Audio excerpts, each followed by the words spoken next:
Ravi de vous retrouver. Je vous rappelle que l'année dernière, on était à l'hippodrome du Bouscat. On essaie de toujours trouver des lieux commodes pour mener à bien notre réunion annuelle.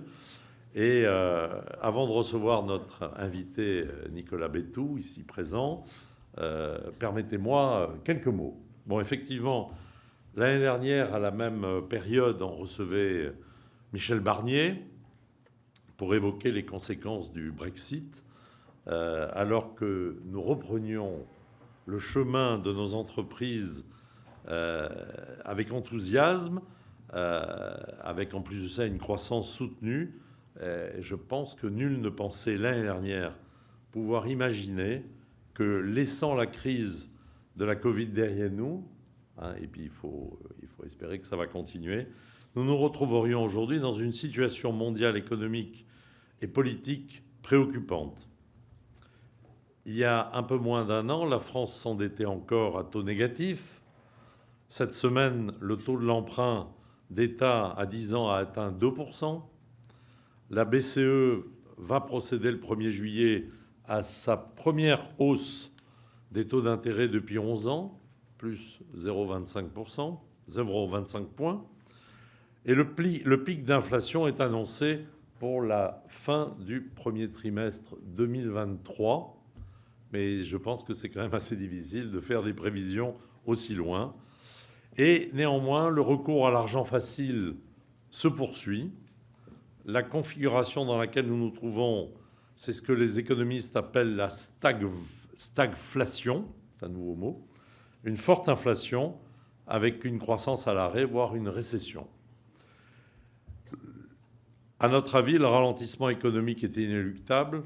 C'est le prix à payer de la guerre en Ukraine et des sanctions économiques imposées par l'Union européenne, notamment l'embargo sur le pétrole russe. Il n'y a qu'à voir les effets que ça a sur la pompe à essence.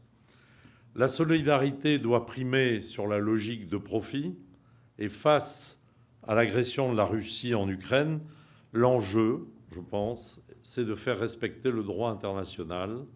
Nous sommes à un moment de l'histoire où la politique doit prendre le pas sur l'économie, malheureusement.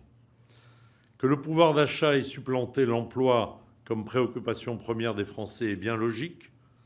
Pour autant, la hausse de l'inflation ne doit pas mener à un quoi qu'il en coûte insoutenable et permanent. Il faut cibler les personnes en difficulté qui vivent sous les minima sociaux. Et de ce fait, il faut faire attention à ne pas prendre des mesures structurelles permanentes qui répondent à des tendances qui sont que conjoncturelles.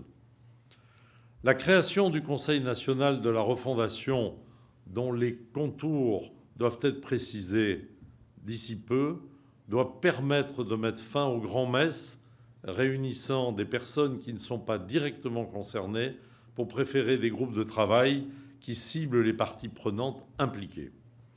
Des chantiers sont d'ores et déjà annoncés, tels que la réforme des retraites. D'autres devront être conduits, comme le sujet qui est sur le logement, la mobilité et du développement des infrastructures. Pour l'heure, ces sujets sont malheureusement absents du débat, mais me paraissent indispensables. Nul doute que Nicolas Bétou décryptera dans quelques instants ces sujets, mais il ne m'a pas tout dit de son intervention.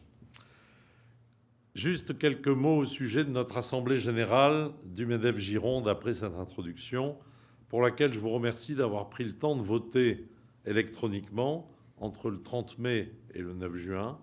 Grâce à votre mobilisation, le quorum du tiers a largement été atteint, puisque nous enregistrons précisément une participation de 43,35%. J'aurais aimé un peu plus, mais enfin bon, c'est toujours mieux que rien. Après avoir pris connaissance du rapport d'activité pour l'année 2021 et des documents comptables que l'on vous a présentés, les différentes résolutions proposées ont été adoptées à l'unanimité. L'approbation du rapport d'activité pour l'année 2021, l'approbation des comptes de l'exercice 2021 et l'affectation du résultat au fonds associatif.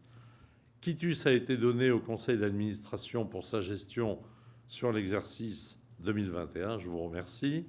L'approbation du projet de budget 2022, idem, et l'élection du tiers renouvelé des membres du conseil d'administration à travers 2 collèges, à savoir le collège 1, qui est composé de 11 membres désormais, avec EDF, j'espère qu'ils vont nous dépanner, Monsieur Martin Leys, Entreprises et patrimoine, MBA Capital avec Madame Isabelle Arnaud-Despréaux, Euclide avec François Perrin, Goguet Concept avec Pierre Goguet, le groupe Parot avec Alexandre Parot, Emera avec Julien Parou-Dubosc, Menot SAS avec Vincent Lassalle-Saint-Jean, Ners Conseil avec Catherine Otaburu, Sovia avec Diane Duvert, dont 2 nouveaux entrants à qui nous souhaitons la bienvenue et que je remercie pour leur nouvel engagement, à savoir les vignobles André Lurton, représenté par Mathilde Bazin-de-Quay, et GT Solutions, représenté par Mathieu Sarrat. C'est la jeune génération des Sarrat qui arrive. Ensuite de ça, on a renouvelé aussi les membres du conseil d'administration pour le collège 2, à savoir l'Institut français des experts comptables et des commissaires aux comptes, la Fédération nationale des transports de voyageurs, l'Union des métiers et des industries de l'hôtellerie, TLF Nouvelle-Aquitaine, et voilà.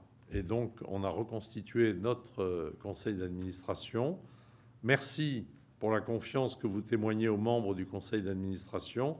Et je remercie moi-même les membres du conseil et du bureau qui sont particulièrement investis à mes côtés, sans bien sûr oublier l'ensemble des permanents du MEDEF Gironde qui contribuent largement au succès de notre association. La confiance témoignée à notre organisation nous permet de poursuivre les travaux engagés et je n'en citerai qu'un qui me tient particulièrement à cœur depuis le début de l'année, un groupe constitué de 17 fédérations et organisations autour de Pierre Goguet, que je remercie de s'être engagé, qui travaille, auditionne et réfléchit aux propositions du monde économique, sachant que le monde politique n'est pas arrivé à résoudre le problème, donc le monde économique s'y est collé, pour améliorer et apporter la contribution de nos acteurs économiques sur le sujet de la mobilité métropolitaine. J'espère que vous n'en avez pas trop eu à souffrir ce matin. Voilà, ce sujet, comme celui du logement, reste essentiel pour préserver l'activité de notre territoire et résoudre les problèmes d'emploi, de qualité de vie et de pouvoir d'achat. Moment de publicité, quelques mots enfin, pour vous rappeler que l'Université des entrepreneurs se déroulera le 20 octobre 2022 dans un lieu unique au Palais 2, c'est le chiffre, l'Atlantique, au comité des expositions de Bordeaux, qui a été tout refait, qui est magnifique. Nous vous y attendons nombreux pour un après-midi inspirante composé de plusieurs conférences et d'un temps de networking. La soirée, bien sûr, des entrepreneurs rassemblant chaque année près de 800 dirigeants d'entreprise viendra clôturer ces échanges avec un cocktail suivi d'un dîner. Voilà, donc je vous informe pour cela que depuis la semaine dernière, les inscriptions sont ouvertes sur une plateforme dédiée pour la journée et la soirée. L'inscription à la soirée étant ouverte en early booking. J'ai découvert ce mot, ça veut dire réservation anticipée, jusqu'au 5 juillet prochain. Voilà. Alors, je vais vous demander maintenant d'accueillir M. Nicolas Bétou, un homme du Sud-Ouest, que j'invite à me rejoindre sur scène.